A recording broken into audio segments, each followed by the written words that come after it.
Aquela cidade pequena e rural com apenas 330 habitantes imaginou que eles estavam longe de problemas de cidade grande. Só que depois eles perceberam que não era bem assim. A maldade pode estar em qualquer lugar. Sexta estranha com gente esquisita.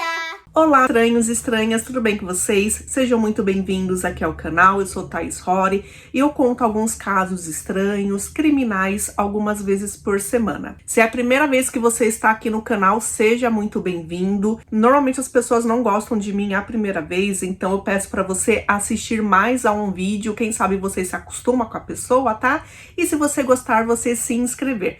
Para quem já é de casa, seja muito bem-vindo de novo. A história de hoje foi indicação de uma querida, muito querida mesmo, que ela tá aqui bem na época que eu só falava de livros, que é a Poliana Maracajá. E eu queria primeiro pedir desculpas porque eu fiz há um tempo atrás um caso da Savannah Leck, e só depois, verificando nos comentários antigos, eu verifiquei que a Poliana já tinha indicado. Então, eu vou agradecer por você ter indicado esse caso, que é da Savannah Leck, eu não agradeci lá naquele vídeo, e também por ter indicado esse caso de hoje. O caso de hoje é da Sarah Randall. Talvez alguns de vocês conheçam esse caso, porque tem um episódio do ID, um episódio, na verdade, bem antigo. Porém, eu vou contar com algumas diferenças. Algumas coisas que foram retratadas ali no episódio não batem com o documento do julgamento, né? A gente sabe que uma coisa ou outra às vezes é mudado ali, né, para a história se encaixar melhor. Então deu para fazer uma pesquisa bem completa, apesar de ser um caso antigo, ele ficou assim bem conhecido. Então, por exemplo, o New York Times acabou fazendo uma grande reportagem sobre, né, e eu consegui achar. Tem os documentos, né, do tribunal, como eu falei para vocês, e também tem outros locais que retrataram o que saía no jornal naquela época. Então, deu para fazer um caso bem completo com começo, meio e fim. Então, vamos lá, que o caso de hoje é da Sarah Randall.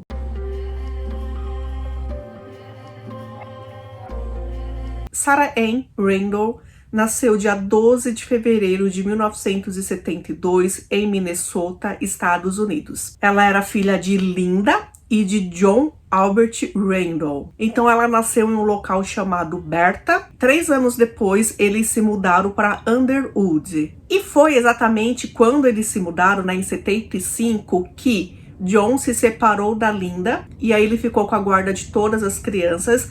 Na verdade, a gente nunca mais escutou falar da Linda, gente. Não sei se ela não tentou se aproximar dos filhos, ela não os visitava, realmente ela desapareceu. E foi nessa mesma época que ele acabou de se separar da esposa que ele casou-se com uma outra mulher. Essa mulher se chamava Marilyn. John tinha 5 filhos, Marilyn tinha 4 filhos de um relacionamento anterior, então são 9 crianças, né? E o casal teve então 2 filhos em comum, um menino e uma menina. Dos 5 filhos que John teve, Sarah era a única menina. E ela passou então a ser a queridinha do papai. Disseram também que ela era muito parecida com a mãe dela. Quando ela então passou a ter contato com a madrasta, ela tinha apenas 3 aninhos de idade. Gente, imagina uma casa com 11 crianças e 2 adultos.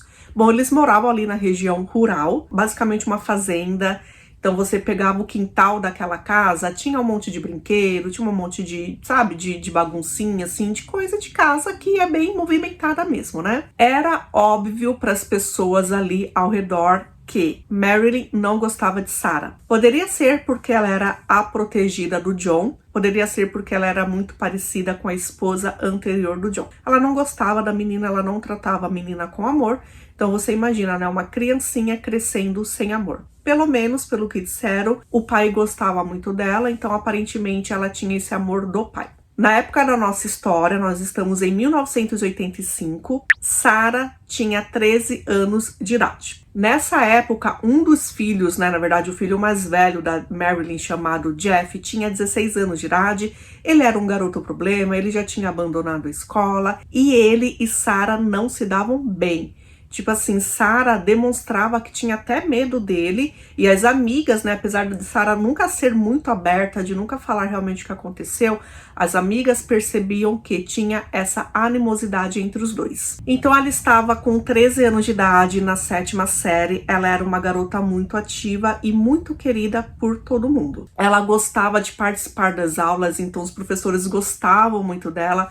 Ela não era só aquela criança que sentava, assistia, não, ela participava, ela fazia perguntas inteligentes. Então, as amigas da época disseram que ela era a queridinha dos professores. E ela era muito educada. Fora a escola, né, ela também fazia algumas coisas extracurriculares. Então, ela participava de aulas de debates. Ela também era uma atleta, então ela fazia parte lá do grupo de atletismo e também de basquete. Ela queria ser médica ou ter alguma outra profissão que ela ajudasse as pessoas, sabe? Ela gostaria de ajudar as pessoas. Esses cursos aí extracurriculares, para participar dele, tinha que pagar uma taxa, né?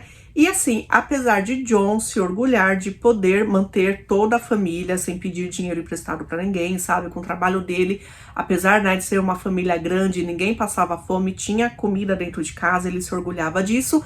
Não dava, por exemplo, para você ficar pagando coisas a mais, né? Só que não tinha problema, porque Sarah era independente, né? Ela nunca pediu dinheiro para os pais, ela trabalhava de babá para a vizinha, né, que ficava a 6 quilômetros dali, e aí o dinheiro que ela ganhava, ela comprava as coisas dela e pagava também essas taxas da escola. John era um mecânico, então ele trabalhava ali numa empresa que prestava serviço de mecânico para quem precisasse, né? Então era uma região agrícola, se desse algum problema com o trator, em alguma peça agrícola, com pneu de alguma coisa, ele iria lá e ele consertava. Só que enquanto não estava fazendo nenhum serviço em alguma fazenda, ele estava na sede lá da empresa, tá? Ele não ficava em casa. E além de tudo isso, né, era uma família que ia à igreja, principalmente Sarah, ela participava, ela frequentava a igreja luterana. As pessoas diziam que John era um cara muito legal, Marilyn já era mais reservada, e John era brincalhão, era divertido, contava piada e também levava os filhos para passear, para pescar no fim de semana. Ele gostava de se relacionar com os filhos. Vamos agora para 20 de maio de 1985. Era uma segunda-feira e faltava 3 ou 4 dias ali para terminarem as aulas, né? Então seria aquela época de férias, aquelas férias maiores, né? Até começar lá um próximo ano. Então Sarah estava na escola, só que ela ficou a mais aquele dia porque ela tinha um trabalho de ciências domésticas para fazer. Então ela acabou fazendo esse trabalho e saindo de lá, ela foi com uma das amigas dela. Gente, ela tinha 2 grandes amigas na época. Uma chamava-se Joe e a outra chamava-se Sônia. E ela foi com uma dessas amigas, se eu não me engano, com a Joe, para uma loja de conveniência que tinha ali perto. Isso depois da aula, né? Então elas compraram bexigas, balões. E no dia seguinte, na escola, elas iriam encher esses balões de água e iriam fazer pegadinha ali com os outros alunos. Quando deu lá para as 5 horas da tarde, Joe avisou então que ia chamar a irmã dela para dar uma carona para ela ir para casa, né? Então provavelmente ela deve ter ligado nessa loja de conveniência, usado o telefone, enfim.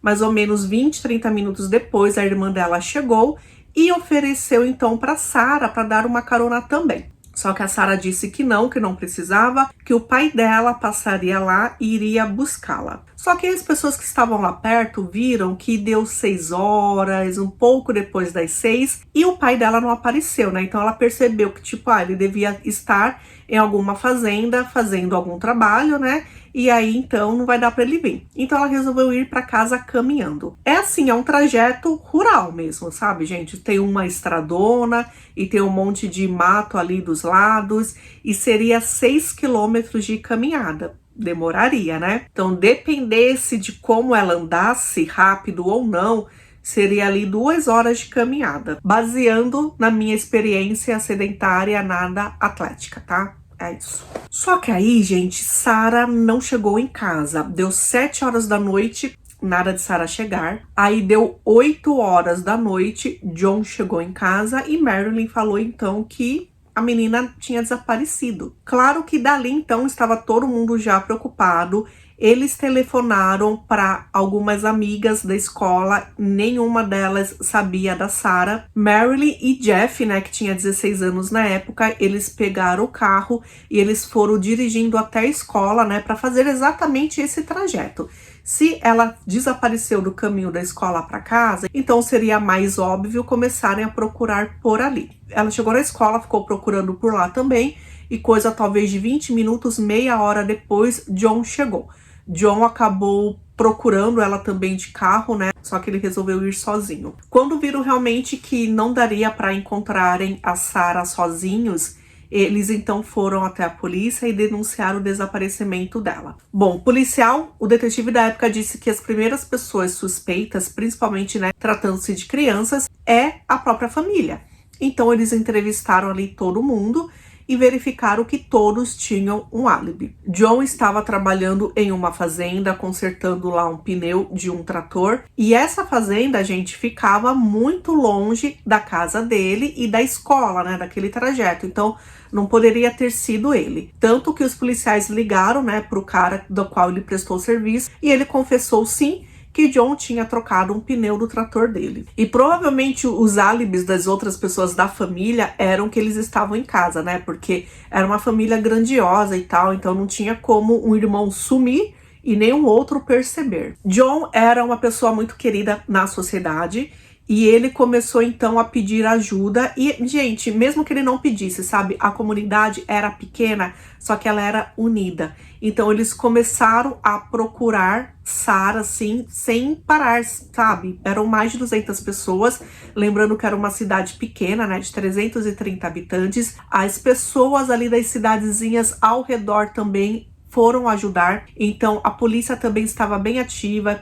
Tinha cavalaria, tinha helicóptero, tinha cachorros farejadores, cães farejadores. E eles começaram a distribuir panfletos. E quem fez esses panfletos, claro que tem a parte da polícia que ajudou, porém a grande maioria foi a comunidade que resolveu fazer uma vaquinha, juntar dinheiro ali de uma, de outra pessoa e levar aí esses panfletos para serem impressos e distribuídos. As crianças também ajudaram muito, as amigas dela e todo mundo ali da escola, eles estavam com medo porque foi uma criança que desapareceu, né? Poderia acontecer com outra criança também. Então é importante falar da união da comunidade, porque não era uma comunidade que as pessoas tinham dinheiro sobrando, né?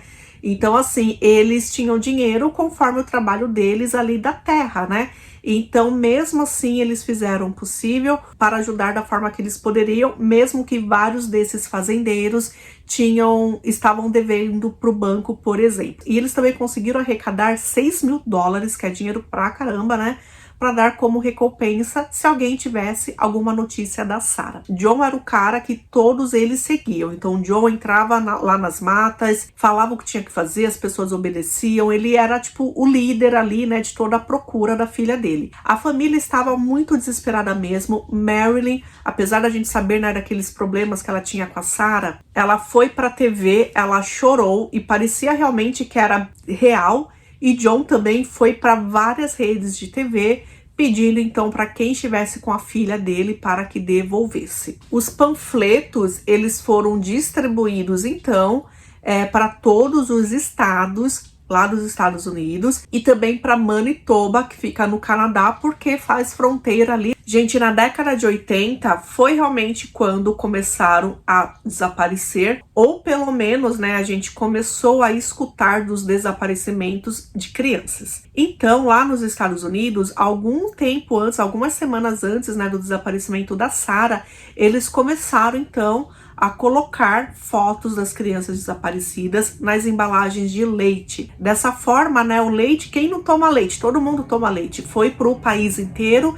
E aí você, né, tipo, você viu essa criança, né, denuncie e tal. Tanto que esse episódio do ID que tem essa história dela, chama-se A Garota da Caixa do Leite. E assim, a cidade tomou um susto, que apesar de ser uma cidade pequenininha, eles teriam que fazer essa impressão nas garrafas de leite. E eles também resolveram fazer uma adaptação para eles, né? O rosto dela começou a sair impresso nas garrafas de refrigerante. Na época eram as garrafas Pepsi. Deu para alcançar muitas pessoas. A polícia começou a receber muitas ligações, só que coisas assim surreais, né? Tipo, como se ela estivesse em outro estado, no Texas, como se ela tivesse vista em um caminhão, sabe? Coisas assim que foram investigadas, só que foram descartadas. Bom, lembra que eu falei pra vocês então que seria férias escolares, né?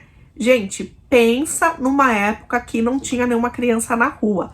Naquela época, né, verão, assim, eram para as crianças estarem jogando, andando de bicicleta, correndo, né? E não tinha uma criança ali na região.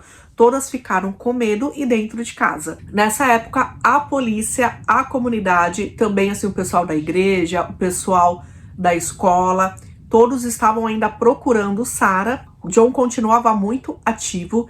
Ele chegou, por exemplo, a ter contato com políticos e dar, por exemplo, palestras de desaparecimento de crianças e de até abuso com crianças, sabe? Então era algo assim bem significativo que ele estava fazendo. Ele era uma pessoa que a população ali admirava, né? Meu, realmente ele amava Sarah. Sarah era, óbvio, né, como os irmãos falavam ali, a filha preferida, e ele fez o possível para achar a filha dele. Só que maio terminou, veio junho, junho terminou, veio julho. Em julho, finalmente, houve uma reviravolta aí nesse caso. Um fazendeiro em uma cidade a 50 quilômetros dali de onde eles moravam, percebeu que o gado dele ali não estava pastando em um determinado local.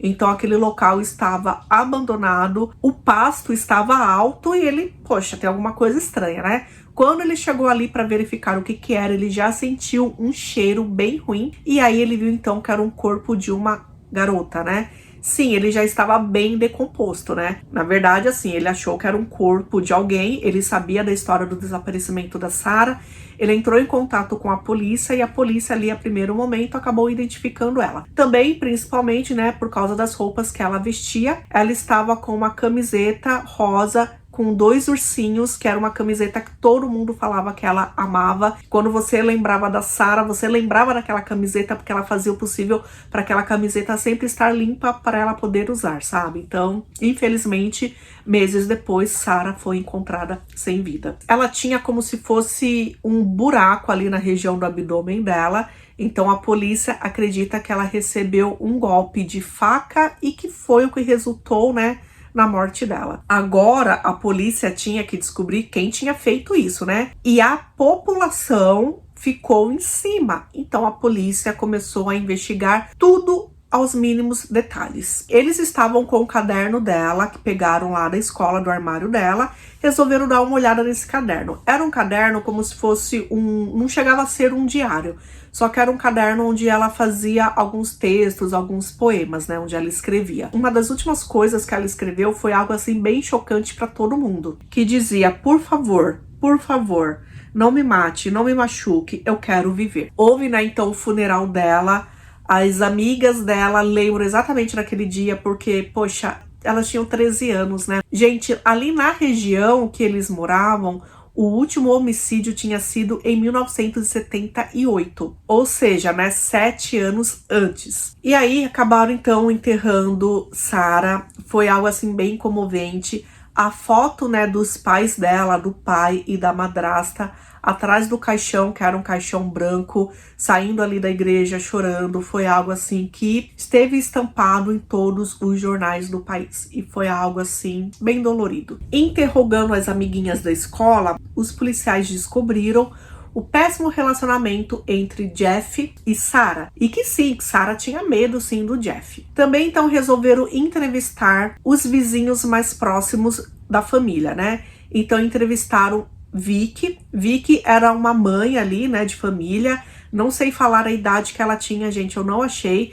Só que moravam lá, né, na fazenda a 6 quilômetros. Ela, o marido e 2 filhos pequenos. E Sarah trabalhava como babá para ela. E Sarah estava sempre muito presente na casa dela, tipo, era uma amizade, era um amor que elas tinham uma pela outra, sabe? Sarah gostava muito da Vicky, pode ser que isso também deixava então, né, Marilyn enciumada. E Vicky dizia que adorava ter Sarah ali, porque ela era uma ótima garota, né? Ela era animada, ela era de bem com a vida, ela era doce, né? E por causa disso, meio que elas eram confidentes. Sarah nunca foi assim tão explícita, só que pegando confiança, ela dizia algumas coisas, né? Então, assim, nunca ficou aparente, na verdade, ela nunca falou pra Vicky que teve algum problema de importunação íntima, né? Então, essa parte, assim, de abuso íntimo, pelo menos Sarah nunca contou. Porém, ela falava muito do mau relacionamento que Marilyn dava pra Sarah, né? Então, Sarah reclamava que a madrasta era má, que a madrasta brigava com ela o tempo todo, deixava ela de castigo,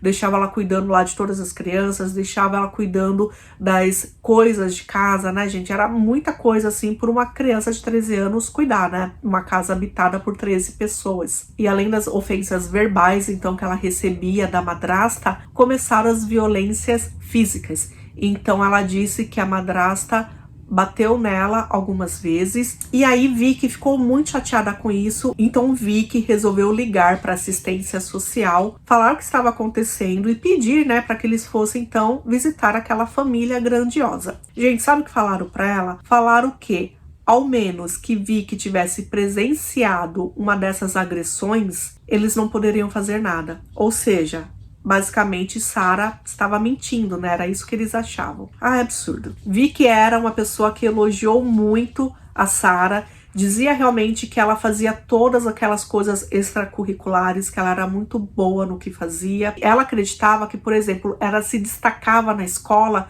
ela queria ficar mais tempo na escola, porque dessa forma ela não estaria em casa. Além, né, de estudar, de saber que ela teria um grande futuro ali se ela estudasse, seria uma forma, de repente, de fugir daquela casa que ela estava, né? Era, na verdade, assim, uma válvula de escape. Muitas vezes Sarah pedia para dormir na casa dela, e ela também dizia que queria que Vicky fosse a mãe dela. E aí também ela falou uma coisa bem interessante. Vicky disse que Sarah comentou com ela algumas vezes que tinha um menino na escola que queria beijá-la. Na verdade, ele sempre tentava beijá-la e ela não queria, então o que ela podia fazer? Aí Vicky disse que o ideal era ela se guardar pro casamento e para ela dizer não pro rapaz, que ela poderia falar para ele, não quero, apenas diga não. Então, gente, guardem essa informação, a gente vai conversar com isso mais lá na frente. Bom, então foram entrevistar Jeff, né? Pois é, Jeff.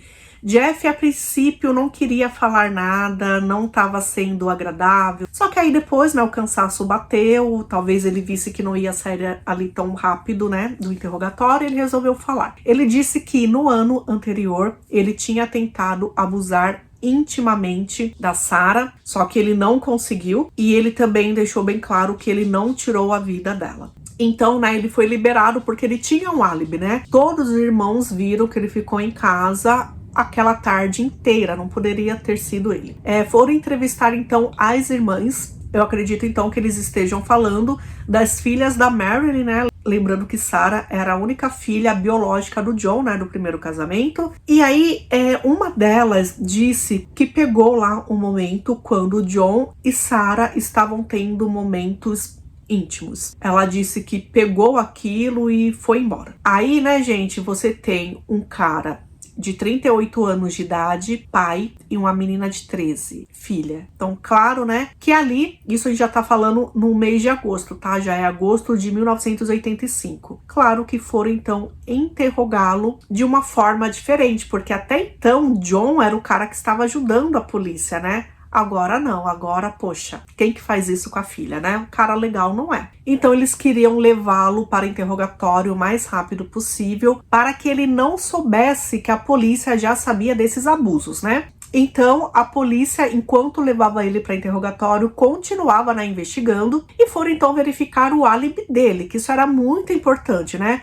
Porque, como eu falei para vocês, ele estava consertando um pneu de um trator que ficava em uma fazenda, e essa fazenda era bem longe ali da região, né, que Sarah estava no momento que desapareceu. Quando chegaram então na fazenda, né, do fazendeiro, perguntaram para ele, você pode levar exatamente, né, onde aconteceu esse conserto do trator? E ele disse que sim, que poderia. Aí, quando viram, ele estava pegando a chave, ele ia sair da fazenda, ele ia dirigir de carro, porque ele falou, não aconteceu aqui nessa fazenda, aconteceu numa outra fazenda que eu aluguei. Então, gente, a fazenda que ele alugou, que é onde aconteceu lá o serviço do John, era sim perto da casa dele e sim era perto da escola, entendeu? Então, ele estava sim, naquele momento, perto de onde aconteceu o crime. Gente, então, só para pincelar aqui, né, ela foi encontrada, lembra que eu falei pra vocês que ela foi encontrada numa cidade a 50 quilômetros, era bem longe, né? Eles acreditam que aconteceu por causa das chuvas que aconteceram, né?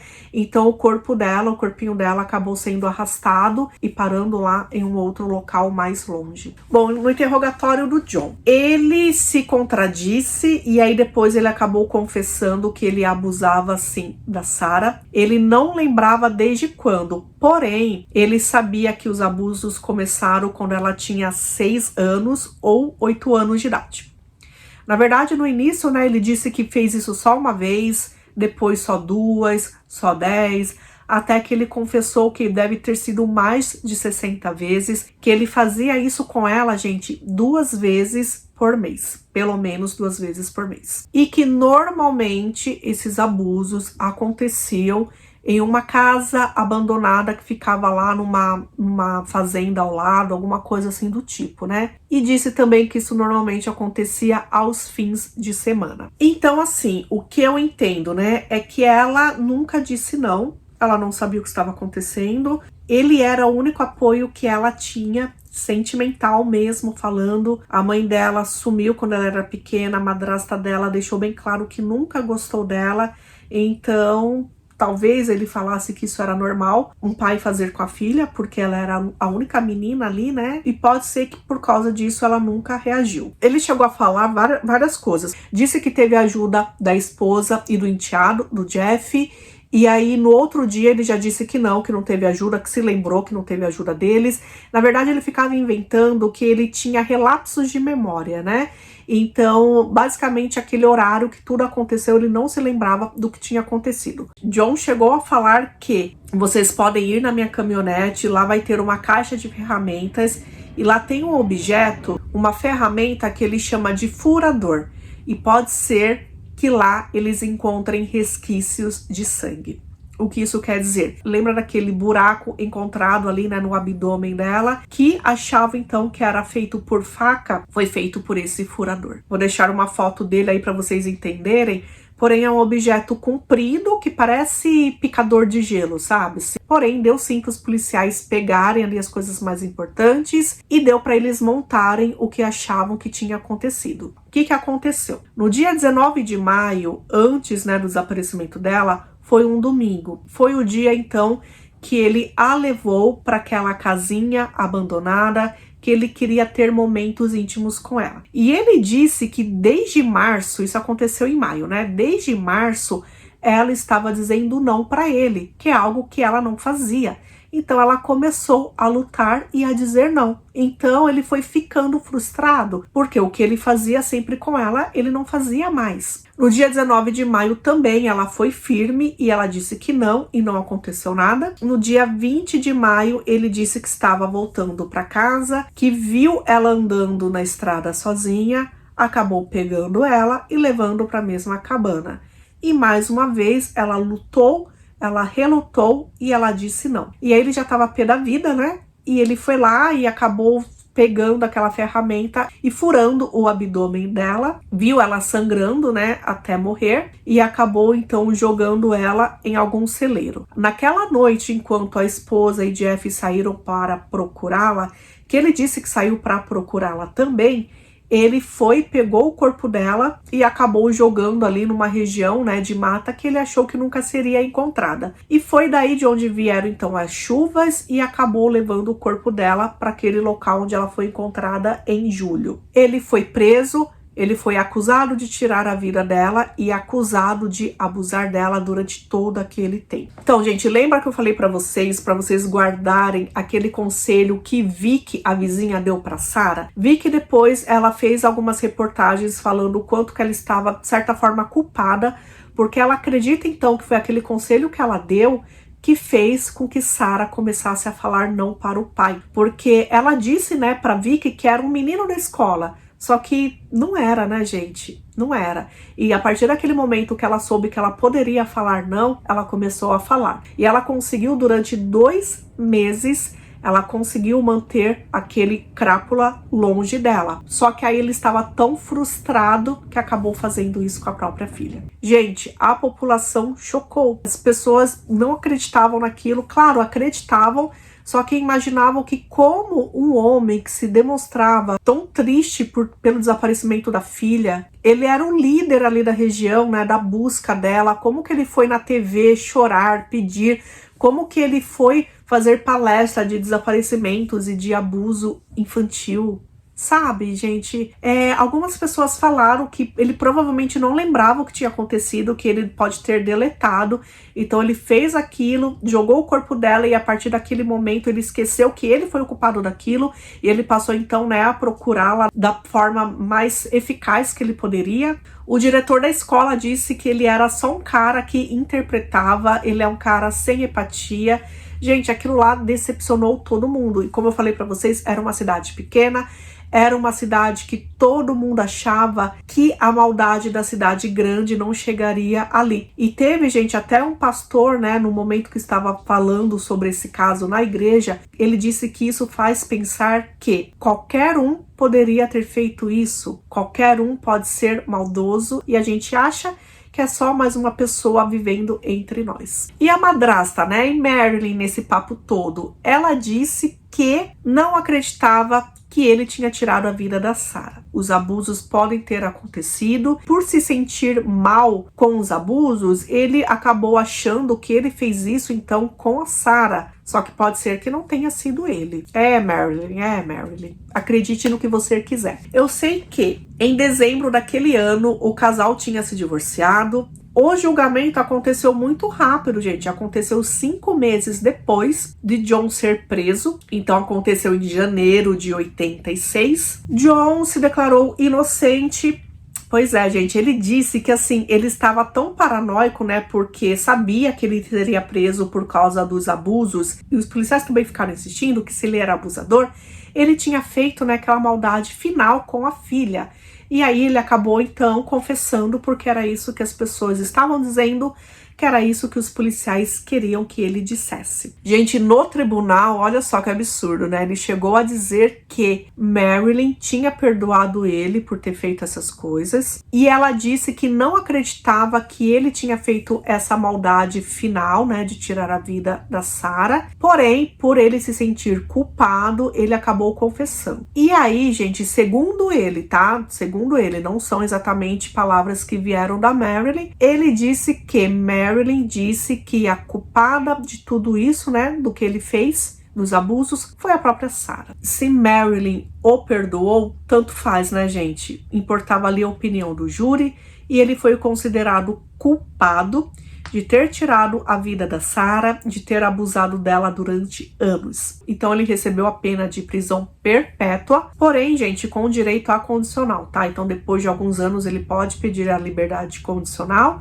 E ele também foi condenado a 11 anos de prisão, né, pelo que ele fez ali dos abusos, porém ele pagará esses 11 anos ao mesmo tempo ali da prisão perpétua. A madrasta, ela também foi indiciada por ter sabido dos abusos. Segundo ela, ela não sabia, e ninguém nunca vai ter certeza se ela sabia ou não, porém ela foi indiciada e ela poderia receber uma multa e chegar a 1 ano de prisão. Só que aí nunca mais escutei falar nada, tá, gente? Se isso foi pra frente, se realmente ela foi julgada, eu não achei nada falando disso. Eu sei que logo depois dela se divorciar, então, do John, ela se casou com um outro homem, chamado Louis Nagel, também lá da cidadezinha de Underwood, e ela ficou casada com ele até o resto da vida dela. Gente, John, ele colocou algumas apelações, essas apelações foram negadas e ele já tentou a liberdade condicional algumas vezes e todas elas foram negadas. Se eu não me engano, hoje ele tem 76 anos de idade. Eu não sei se eu vou encontrar uma foto recente dele para vocês, Porém, a mais recente que eu encontrar eu vou deixar aí pra, né, a gente mais ou menos saber como ele está. E aí, gente, eu não gosto de ficar só nessas informações. Eu vou procurar um pouquinho mais, porque, né, a história, na verdade, nunca acaba. Então, eu descobri que Marilyn, né,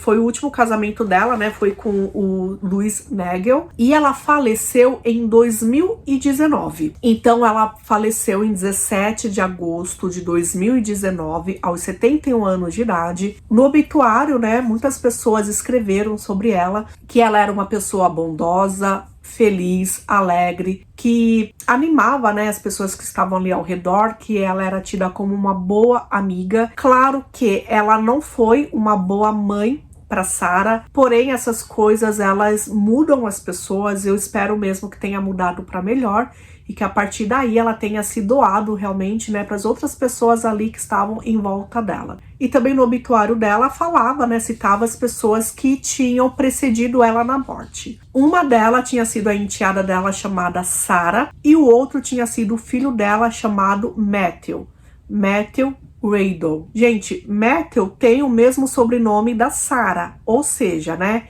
ele é aquele menininho que é filho biológico da Marilyn e do John. Lembrando que, dentre aquelas 11 crianças, né, o casal teve um menino e uma menina. E aí me chamou a atenção que ele perdeu a vida aos 27 anos de idade. Gente, é muito jovem, né? Então alguma coisa ali aconteceu naquela família também. E aí eu fui investigar um pouquinho mais e eu encontrei. Lembra daquela foto que tem da família inteira? Pois é, naquela foto, John, o pai, está segurando o menininho, né, que é ali um dos caçulas, que é o Matthew. Vocês estão vendo que ele tem uma deficiência? Eu não sei que tipo de deficiência, né, porém a gente verifica, né, que ele tinha ali alguma dificuldade. Bom, eu descobri que quando o Matthew tinha 3 anos de idade, ele participou ali de um acidente de carro de alguma forma e aí ele ficou com essas sequelas, né?